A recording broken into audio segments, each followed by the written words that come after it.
जिस कंट्री ने आपको रिफ्यूजल भेजा है उसमें भी दोबारा अप्लाई कर सकते हैं। वो कंट्री खुद आपको अलाउ कर रहा है कि आप उसका मुल्क विजिट कर सकते हैं। फेक एजेंट से कैसे बचा जा सकता है वीजा रिफ्यूजल का? ये बिल्कुल भी मतलब नहीं होता है कि आप कभी भी किसी भी कंट्री में अप्लाई नहीं कर सकते। जहां पे भी आपको 100% वीजा की गारंटी दी जाए वो फेक कंसल्टेंट है, वो फेक एजेंट है। अस्सलाम वालेकुम व्यूअर्स, मैं हूं फायजा कमल और आप देख रहे हैं एफके वीजा कंसल्टेंट का ऑफिशियल पेज। लास्ट वीडियो में हमने आपके बहुत सारे क्वेश्चंस क्लियर किए थे, तो आज की वीडियो भी उन बकिया सवालात के लिए है, तो आज की वीडियो को भी आप एंड तक लाजमी देखेगा। एक सवाल जो अक्सर ही आप लोगों के ज़हन में आ रहा होता है वो है कि कम बजट में कौन से कंट्रीज का ट्रैवल किया जाए, या ऐसे कौन से कंट्रीज हैं जो हमें कम बजट में वीजा दे सकते हैं। सबसे पहली बात, लोग समझते हैं कि कनाडा, अमेरिका, ऑस्ट्रेलिया, न्यूजीलैंड, इन कंट्रीज में सिर्फ मिलियनियर ही जा सकते हैं। जिनके पास कम बजट है वो इन कंट्रीज का ट्रैवल नहीं कर सकते हैं। सबसे पहले तो अपना जहन इन सोचों से क्लियर करें, क्योंकि वीजा ऑफिसर आपकी चीजें देखता है, आपके डॉक्यूमेंट देखता है, आपकी फाइल देखता है कि क्या आपके फाइनेंशियल स्ट्रॉन्ग हैं, आपके डॉक्यूमेंट्स कंप्लीट हैं, आपका पर्पस क्लियर है, आपने किस मकसद के लिए जाना है और क्या वापस आने की आप इंटेंशंस रखते हैं या नहीं रखते। बुकिंग्स वगैरह जो आप अटैच कर रहे हैं वो सारी ही आपकी क्लियर हैं, ऑथेंटिक हैं या नहीं। ये वो चीजें हैं कि जिनको देखते हुए वीजा ऑफिसर ने आपको वीजा देना होता है। बहुत सारे लोगों ने आपके जहन में ये कॉन्सेप्ट बना दिया है कनाडा,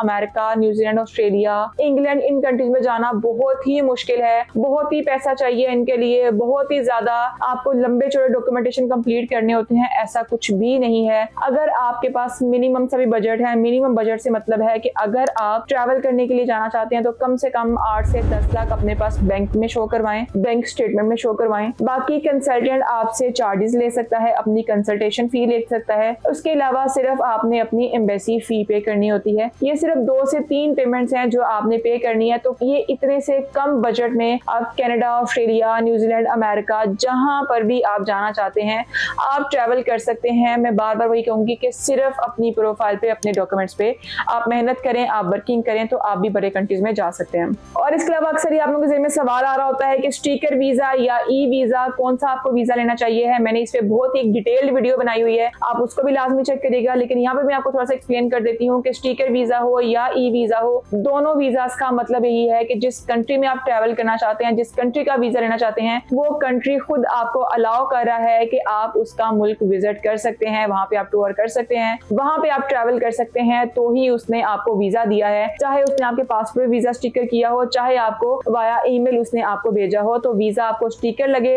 या आपको ई वीजा मिले, दोनों का मतलब यही है कि आप उस कंट्री में ट्रैवल कर सकते हैं। जहां तक ऑथेंटिसिटी की बात है, वीजा अगर आपका ओरिजिनल है तो दोनों ही ऑथेंटिक है, वीजा आपका फेक है तो दोनों की ही कोई वैल्यू नहीं है। तो सबसे पहले मेन चीज आपने ये चेक करनी है कि वीजा आपका ऑथेंटिक है या नहीं है। चाहे वो ई वीजा हो, चाहे वो आपका स्टिकर वीजा हो, दोनों की ही एक जैसी ही वैल्यू है, एक जैसी ही वर्थ है।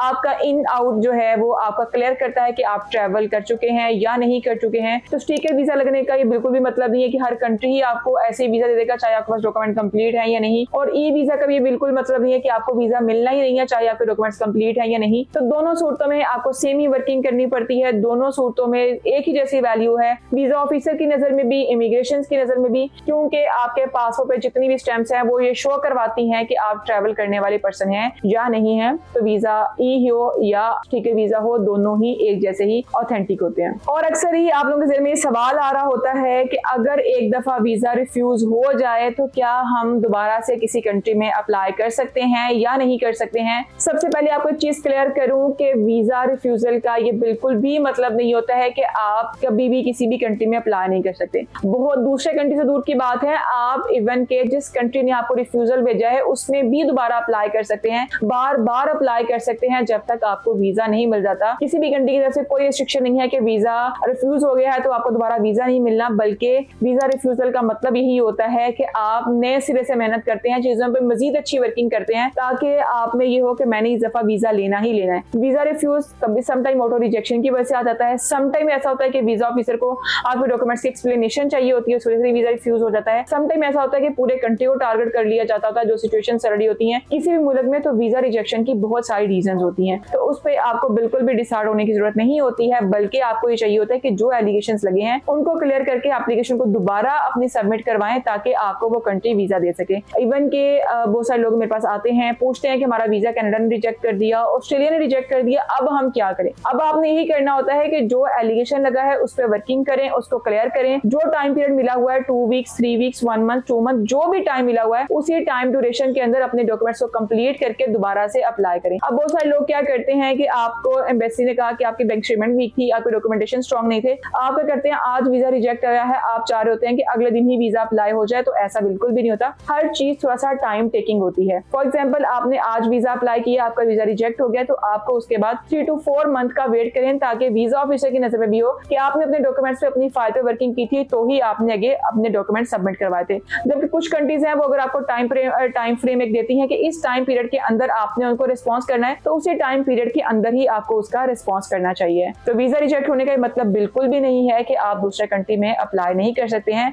आप उस कंट्री में भी अप्लाई कर सकते हैं, उसके साथ साथ बाकी बहुत सारी कंट्रीज में भी आप वीजा अप्लाई कर सकते हैं। लास्ट पे जो आप लोगों के ज़हन में अक्सर सवाल आ रहा होता है कि आपको कैसे पता चलेगा कि कौन सा एजेंट जो है वो फेक है, कौन सा कंसल्टेंट फेक है, फेक एजेंट से कैसे बचा जा सकता है। ये वो सवाल है जो अक्सर ही आप लोगों के ज़हन में आ रहा होता है और अक्सर ही डेली बेसिस पे हम ये कह सकते हैं कि क्लाइंट्स हमसे राब्ता कर रहे होते हैं, वो कभी व्हाट्सएप पे, कभी कॉल पे, कभी ऑफिस विजिट करके, और हमें ऐसी तरह तरह की स्टोरीज बता रहे होते हैं जिनको देख के समटाइम मुझे बहुत ही ज्यादा अफसोस हो रहा होता है कि पाकिस्तानी क्या कर रहे हैं, अपने ही लोगों को जो है वो खराब कर रहे हैं। यानी कि आपको कह दिया कि आपको कनाडा का वीजा मिलेगा, अब 10 दिन 15 दिन बाद आइएगा, अपना पासपोर्ट ले लीजिएगा, या जो है हमें इतने पैसे अभी इनिशियली भेज दें। जहां पे भी आपको 100% वीजा की गारंटी दी जाए, वो फेक कंसल्टेंट है, वो फेक एजेंट है। जो आपको बोले आपका काम हो जाएगा, आपको वीजा मिल जाएगा, आपका वीजा लग जाएगा, ये भी फेक एजेंट्स हैं जो आपसे 5, 10, 15, 20, 25, 30 कुछ भी पैसे हैं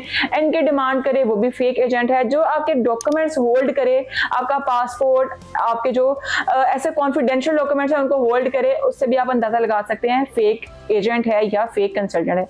लेकिन आजकल लोगों ने क्या करना शुरू किया हुआ है कि चीजें जिस तरह मैंने आपको बताया कि बहुत ही ज्यादा चेंज हो गई हैं, लोग बहुत ज्यादा मॉडर्न हो गए, तो नए सिरे से लोगों ने एक मॉडर्न तरीका अपनाया हुआ है आप लोगों के साथ जो है वो फेक चीजें लेके चलने का, स्कैम करने का आप लोगों के साथ। उनसे आप लोगों ने खुद बचना है। बचना कैसे है? सबसे पहले इंफॉर्मेशन बहुत मैटर करती है, चीजें क्लियर होना बहुत मैटर करता है। सबसे पहले अपने डॉक्यूमेंट्स लेके जाएं, उस कंपनी का जो मालिक है उससे लाजमी मिलने की कोशिश करें, लेकिन अगर वो नहीं मिल सकता उसके सीनियर कंसल्टेंट से लाजमी मिले, अपने डॉक्यूमेंट्स चेक करवाएं, अपनी फाइल चेक करवाएं। आपको उसकी कम्युनिकेशन से, उसके बातों के, उसके बाद जो इंफॉर्मेशन है उससे आपको बहुत अच्छे से अंदाजा हो जाएगा कि क्या ये फेक एजेंट है, क्या इससे आपको अपनी फाइल प्रोसेस करवानी चाहिए या नहीं करवानी चाहिए। हमारे पास डेली बेसिस पे क्लाइंट्स आ रहे होते हैं, मुझे फलां जगह से 5,000 कम की ऑफर आ रही है, मुझे फलां जगह से 10,000 कम की ऑफर आ रही है। अगर आप लोगों ने पैसे ही देखने हैं तो आप लोग पैसे देख लें, तो फिर बाद में रिफ्यूजल लेके आप लोग इस चीज पे क्यों रो रहे होते हैं कि हमारा वीजा रिजेक्ट हो गया, हमारा वीजा रिजेक्ट हो गया। आप लोग प्रॉपर उस बंदे से मीटिंग नहीं करते हैं, प्रॉपर इन्फॉर्मेशन नहीं लेते हैं। इन्फॉर्मेशन कहीं और से कलेक्ट कर ली है, 5-10 हजार की ऑफर सस्ता की कहीं और से आ गई है, फाइल वहां से प्रोसेस कर दी है। ये मेन रीजन है, ये मेन कॉजेज हैं जिसको आपने खुद देखना है, जो आपके वीजा रिजेक्शन की रीजन बनते हैं। बहुत सारे लोगों को मैं खुद भी पर्सनली ऐसे जानती हूँ जो हमारे ही ऑफिस से उठ के उन्होंने अपने कंसल्टेंसी ऑफिस बनाए हुए हैं, और लोग